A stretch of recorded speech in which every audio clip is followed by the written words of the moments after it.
Hey guys, what's up? It's Sarah and welcome back to my channel. Matt's back. Hello everyone.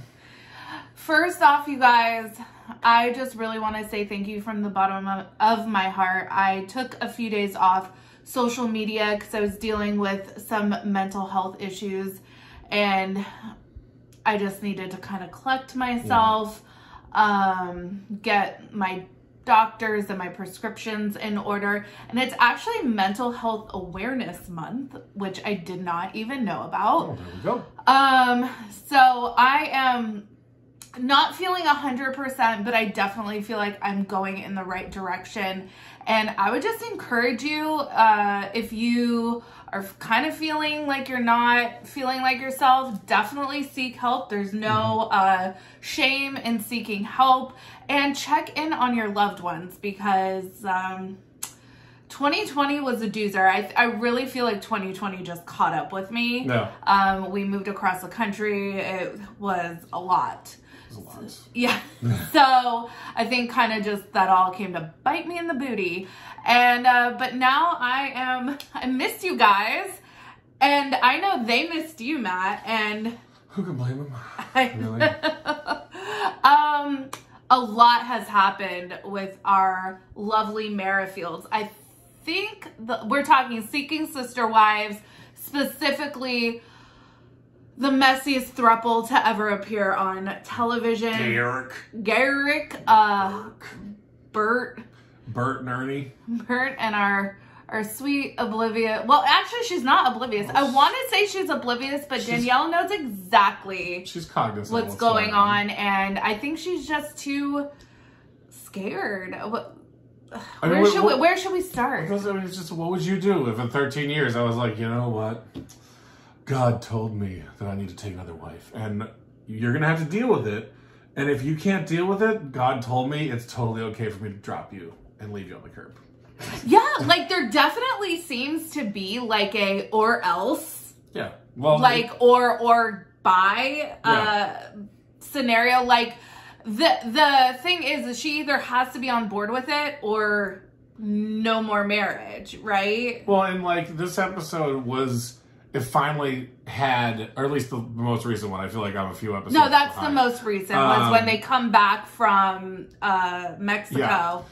They have her finally have her moment of like, you know, I talked to my mom and my sister and I really feel like I need to have a conversation with Garrick about what's going on. It's like, no, sweetie, you've already should have had a conversation. Clearly she wasn't okay with this to begin with. Yeah. But now this is like, okay. And she sits down with Garrick and she's like, hey, you know, she said what we all thought. Like, if you just wanted to go on a fuck vacation with your soon-to-be wife that I have to put up with, you could have just said that instead of, like, sneaking away. And he was just like, oh, when you went away for a minute, I kissed her and then I felt the passion. And I told you this was... And then he does the accusatory. He does the abusing thing where he's like, I told you this is what we discussed this. Like, how can you be upset about something we discussed in advance? That's like me saying, like, remember that time I jokingly told you I was going to rob a bank? Well, I robbed a bank, and now we're on the run. I told you I was going to rob a bank. So there's a couple things that, like, super bug me. So she refers to this as her jealousy. It's her jealousy.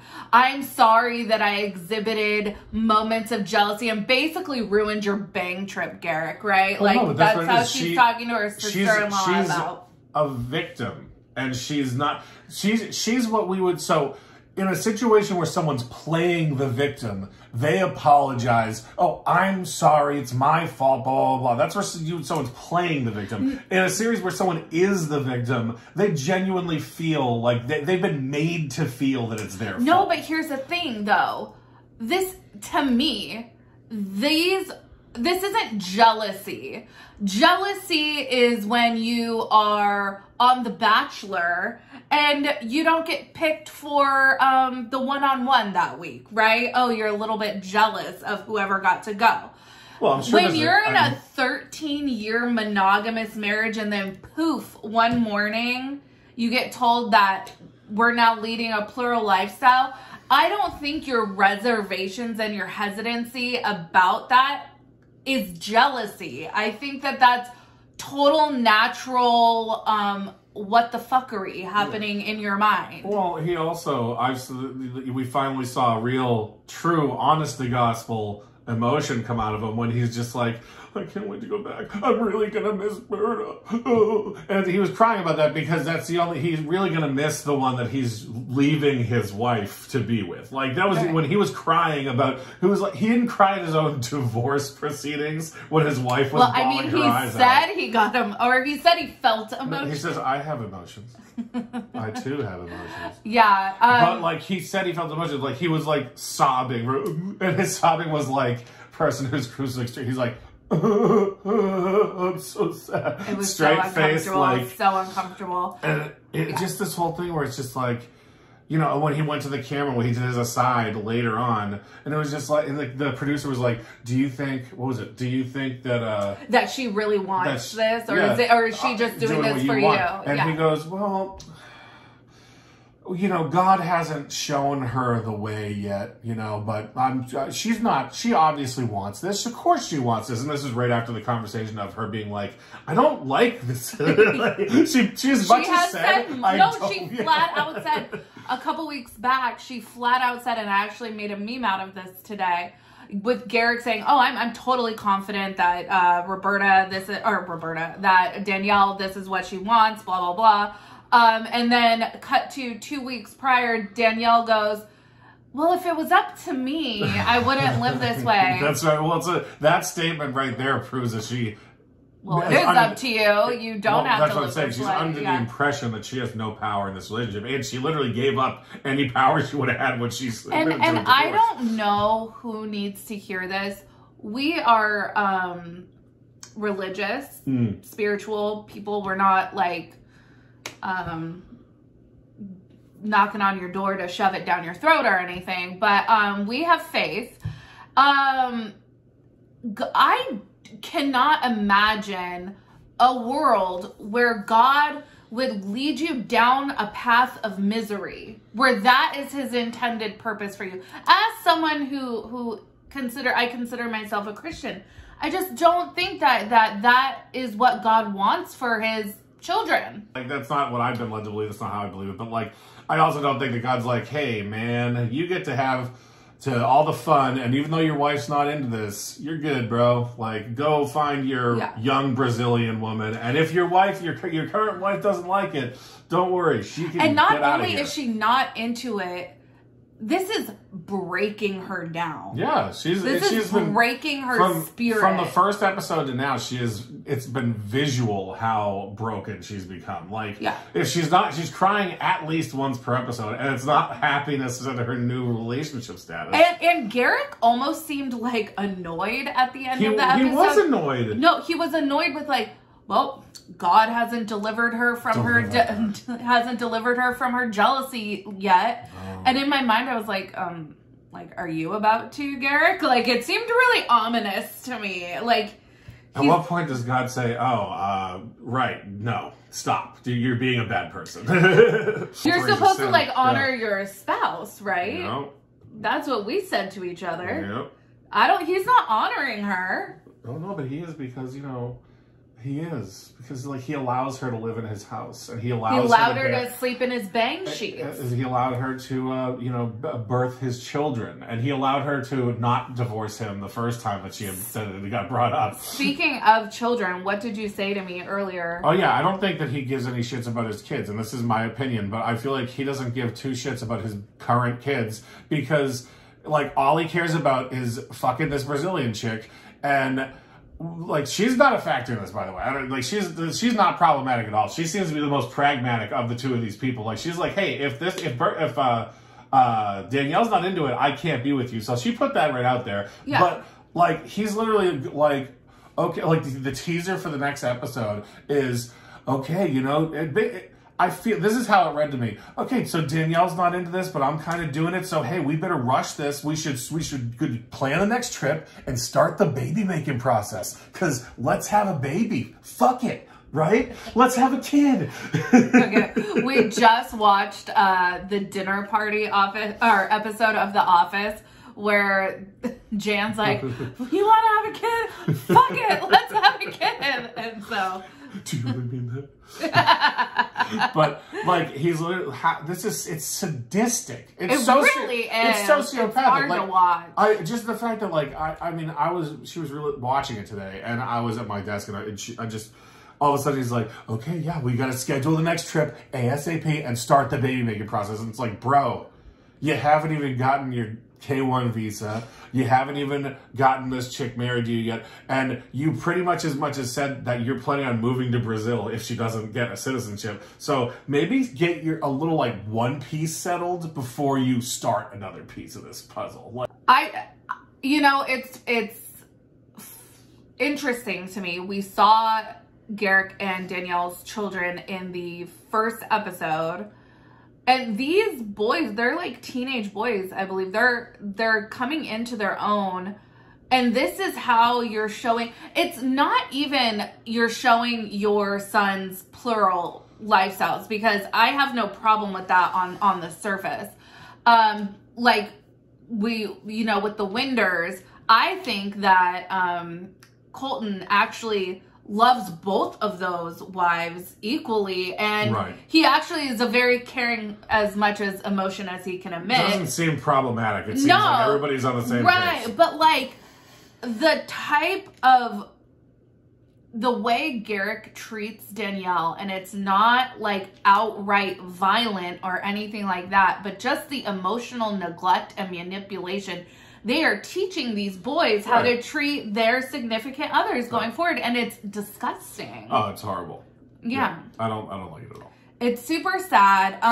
And so I had said on social media that I think Garrick has zero self-awareness, and people were like, "No, I think he's like fully aware of what's going on." I think I literally feel he has sociopathic tendencies. They're like, "Yeah, I know what's going on." I know what I'm doing. I don't have any feelings about it. Like, I'm going to do what feels right for me. He seems annoyed that this is breaking her heart, that she's not, like, totally jazzed on I'll tell you what it is. He's not annoyed about anything to do with her. He's annoyed because his stream is going this way, and she's like, hey, can we divert a little bit for me for a second? He's like, I really want my stream to go this way, and now you're getting in the way of what I want. To be totally honest, I think he is like this close from just leaving Danielle and his boys and just like running off with Roberta. Well, yeah, I mean, that's what it seems like, the whole divorce. And she, again, I'm sure it was a no contest. She has no claim to anything in that house. But it's like, okay, it's okay. I know it didn't work out in the house. You can hang out with your family. I mean, I alienated mine, so obviously I have to start a new one. That's the other thing. So it's like he has literally nothing to lose at this point.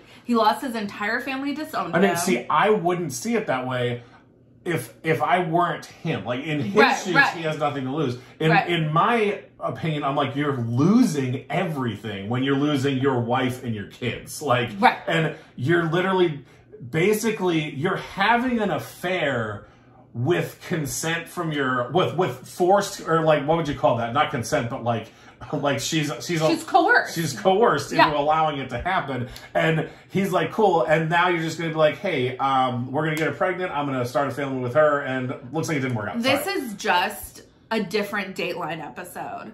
How many times have we seen stories? And you guys are going to think that this is a bold statement, probably. But how many times have we seen stories where a wife or a husband or whoever who wants out of their existing life eliminates the roadblocks?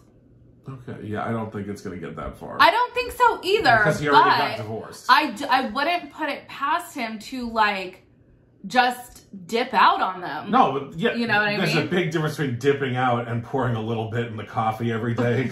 Okay, and that's where it felt like. But I feel like I've seen this set up into that. Well, so but the thing is, it's already happened. Like, he can walk away scot-free. He could take the kids as well. He absolutely could. No, that's like international kidnapping or something. I don't know. Not if he's in America still. No, but he can go anywhere he wants. Right, but Roberta, I mean, we don't know what her status is yet. Well, but how much easier would it be to get that K-1 visa if you weren't sharing a residence with your ex-wife? Yeah. So true. I'm saying he literally has no, like, if he left, there's nothing for him to lose and everything for the family to lose. So yeah, like he already has set up the ability to just walk away. Yeah. And the divorce is there. I'm sure I bet you from the get-go, the house is in his name, the cars are all in his name, I'm sure. But there is probably not a single thing in Danielle's name, and I doubt the kids have trusts. It's obvious they're fairly wealthy. This guy can just, you know, dip off to Brazil and do all this stuff. But like, so I'm sure if he wants to walk away, he's good. Like, he doesn't need to go to the trouble of doing anything else. He's already literally, the die's been cast. He's good to go. Yeah.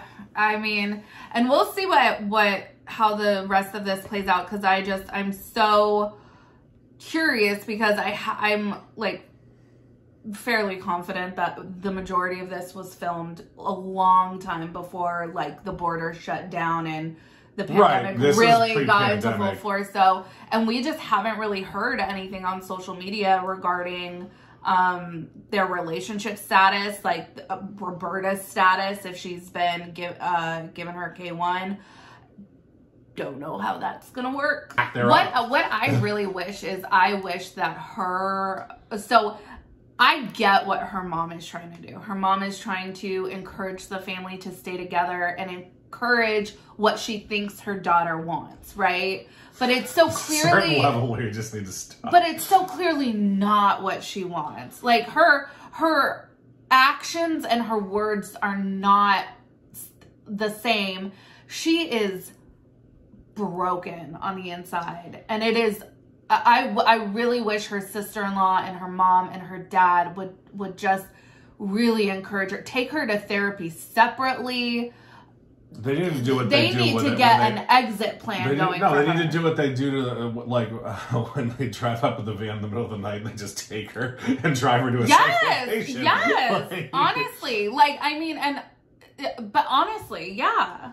Oh, I don't know. The thing is, she's a fully grown adult and capable of making her own decisions. She's not in a brainwash situation. Yeah, but they got married so young. Remember, she was 19 when they got married. I know plenty of people who were 19 when they got married, and both when the relationship didn't seem viable anymore, they decided not to be together anymore. But when you wrap your whole identity up in that person, and I think, you know, they talked about it before that he has like drafted up divorce papers. Yeah. I think he hangs that over her, like some sort of frames them over the bed, waiting to sign them. I think he kind of like he promised, like, hey, don't worry, we don't need new divorce papers. I got these old ones. Right. I think that she for years has been walking on eggshells. Yeah. Well, I mean, like, she needs to get herself out of it. It's this kind of thing where no one can get her out of it, or like. You could do exactly what I just said, and she will go back. It's the pattern of it's just a pattern. This is where she is tied to, and it's with the kids, with the house, with everything, like all that stuff, and it's falling apart around her, and she can't see it because she thinks that if she goes along with this, that Berta will come over there, she'll have a cool friend, and everything will be absolutely normal, and she won't be in the separate room while the two of them share the master bedroom. Like, that's how it's going to be. Yeah. If it gets that far and they don't just elope off anywhere they want to. Like I said, I could totally see him fleeing the country to go be with her. And somewhere. he could. Yeah. There's nothing stopping him. I could totally see it. And that's why I'm like, I don't think he cares. This is a big thing. Maybe he does, but I feel like he could easily leave his kids. And in his head, he'll be like, they're with their mother, so they're fine. And, you know, the producer will be like, but didn't you take all the money, the houses, and the cars? Yes, but that's okay. God will deliver them from their poverty. Yeah. Ridiculous. Anyways, you guys, thank you for listening to us chit chat. Yup. About one of my favorite shows. And one that I tolerate it. You make comments. So, anyways, that was that, you guys. Make sure you like this video, subscribe to my channel, follow me on Instagram and Twitter because I am back, baby. At Reality Squad. I'm getting back to my show soon, too. Yes. I've been on a bit of a hiatus, but Dad Ventures in Parenting, a parenting podcast where I talk about my dad ventures in parenting. If you want to hear a fun show about parenting from a dad's perspective, and moms can listen to it too, feel free. It's Dad Ventures IP on all the social media, and you can find it wherever podcasts can be found. And during every Christmas episode, you'll hear sleigh bells. That's me. Yep. It's a very important part, once a year. Once a year. All right, you guys, take care. I will catch you in the next video. Bye-bye. Much love.